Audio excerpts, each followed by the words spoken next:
여러분, 마태복음 하면 뭐가 떠오르세요? 역사상 가장 영향력 있는 책 중 하나로 꼽히는데요. 오늘은 그 안에 대체 어떤 놀라운 이야기가 담겨 있는지 한번 제대로 파헤쳐 보겠습니다. 이 책 진짜 수세기 동안 수많은 사람들의 삶을 바꿔놓았잖아요. 그런데 도대체 어떤 이야기가 담겨 있기에 그토록 강력한 힘을 가지게 된 걸까요?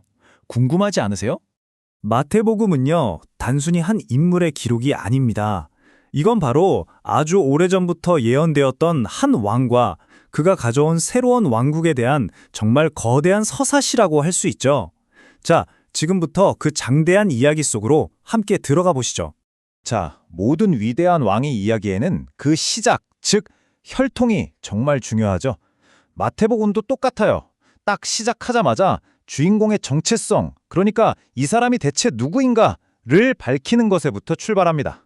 마태는 아주 의도적으로 예수의 족보를 이스라엘 역사의 거인 아브라함과 다윗 왕까지 거슬러 올라가요. 근데 여기서 재밌는 게 뭐냐면 특히 14대씩 세묶음이라는 구조예요. 이게 그냥 우연이 아니거든요. 당시 유대인들에게 숫자 14는 다윗 왕의 이름을 상징하는 숫자였어요. 그러니까 이건 뭐냐면 책 첫 장부터 이 예수가 바로 다윗의 왕위를 이을 우리가 그토록 기다려온 메시아다 하고 그냥 도장을 쾅 찍고 시작하는 거죠. 그리고 나서 정말 극적인 탄생 이야기가 이어져요. 요셉이 꿈을 꾸는데 천사가 나타나서 이 아이가 신적인 기원을 가졌다는 것, 그리고 그 사명이 무엇인지를 딱 알려주죠. 심지어 예수라는 이름 자체에 구원자라는 목적이 담겨 있었던 겁니다. 자, 왕의 혈통이 증명됐죠? 그럼 이제 무대가 바뀝니다. 바로 광야로요. 예수의 공식적인 사명이 시작되기 전에 그 길을 준비하는 한 사람의 외침에 먼저 울려 퍼집니다. 광야에서 울려 퍼지는 이 목소리의 주인공, 바로 세례 요한입니다. 상상해보세요. 낙타털 옷을 입고 야생꿀을 먹으면서 문명과는 완전히 담을 쌓고 살았던 사람이죠. 이 좀 기이해 보이는 선지자가 이제 곧 나타날 진짜 주인공을 위해서 사람들의 마음을 준비시키려고 아주 긴급한 메시지를 외치고 있었던 겁니다. 바로 이 장면이 이야기의 아주 중요한 전환점이에요. 예수가 요한에게 세례를 받는 바로 그 순간 하늘로부터 신적인 확증의 목소리가 들려오는 거죠. 이걸 기점으로 그의 공식적인 사명이 드디어 시작되는 겁니다. 그런데 사명을 시작하기 전에 마지막 관문이 있었습니다. 광야에서 40일간 시험을 받는 건데요. 이 세 가지 시험은 사실 그의 사명과 정체성에 대한 아주 근본적인 질문들이었어요. 권력을 향한 모든 지름길, 모든 유혹을 거부함으로써 자신이 가야 할 길을 분명하게 보여주는 거죠. 자, 이제 우리는 마태복음의 심장부로 들어갑니다. 바로 예수 가르침의 정수라고 할 수 있는 산상수훈이에요. 그가 선포한 새로운 왕국은 과연 어떤 곳인지 그 청사진이 바로 여기에 쫙 펼쳐집니다. 그의 가르침은 팔복으로 시작되는데요. 이건 세상의 가치관을 그냥 완전히 뒤집어버리는 선언이나 마찬가지예요. 이 새로운 왕국에서는 강하고 부유한 자가 아니라 마음이 가난하고 슬퍼하며 온유한 자들이 진정한 복을 받는다고 말하니까요. 정말 충격적이지 않나요? 눈은 눈으로 갚으라는 옛 방식에서 오른뺨을 맞으면 왼뺨도 돌려대라 라는 새로운 방식으로 이 대비 정말 극명하지 않나요?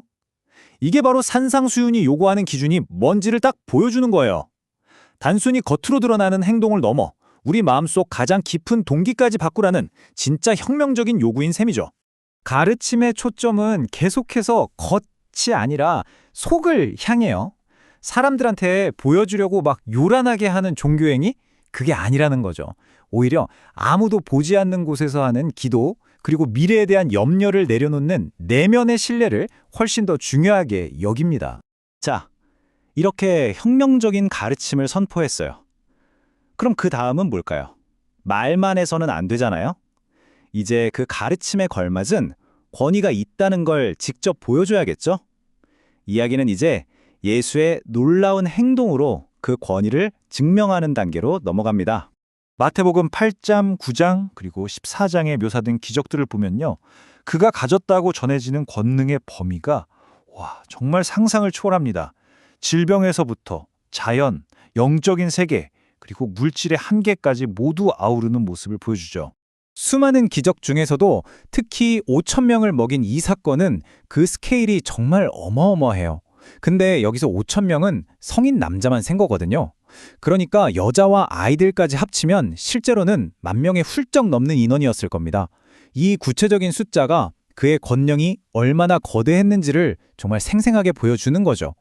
다만 말씀으로만 하옵소서. 그러면 내 하인이 낫겠나이다. 이 말을 누가 했는지 아세요? 바로 로마 백부장입니다. 점령군 장교이자 이방인이었죠. 이 장면은 예수의 권능이 반응하는 것은 신분이다 거리가 아닌 오직 믿음이라는 핵심 주제를 정말 극적으로 보여줍니다. 예수는 종종 이렇게 단순한 이야기를 사용해서 하늘나라라는 아주 복잡한 개념을 가르쳤습니다. 마태복음 13장에 나오는 이 유명한 비유는 똑같은 말씀이라도 사람들의 마음 상태에 따라 어떻게 다르게 받아들여지는지를 아주 명확하게 설명합니다. 자, 이제 이야기의 결론으로 향합니다. 그런데요, 이 책은 그냥 끝 하고 끝나는 게 아니에요. 오히려 새로운 시작으로 마무리됩니다. 이야기의 정점, 클라이맥스는 바로 부활입니다. 마태복음 28장 6절에 따르면 죽음을 이긴 이 사건이 바로 그의 마지막 명령에 엄청난 권위를 부여하는 근거가 되는 거죠. 그리고 마침내 이 위대한 사명이 선포됩니다. 이 마지막 명령으로 인해 마태복음은 한 인물의 전기에서 끝나지 않고 그를 따르는 모든 이들을 위한 전 세계적인 움직임의 시작점이 됩니다. 그리고 그 여정에 항상 함께 있겠다는 정말 놀라운 약속이 더해지죠. 결국 마태복음은 한 왕의 이야기로 시작해서 세상을 바꾸는 거대한 운동으로 끝을 맺는 셈입니다. 그렇다면 2000년이 지난 지금 이 급진적인 메시지와 인물이 오늘을 살아가는 당신에게는 어떤 의미로 다가오시나요?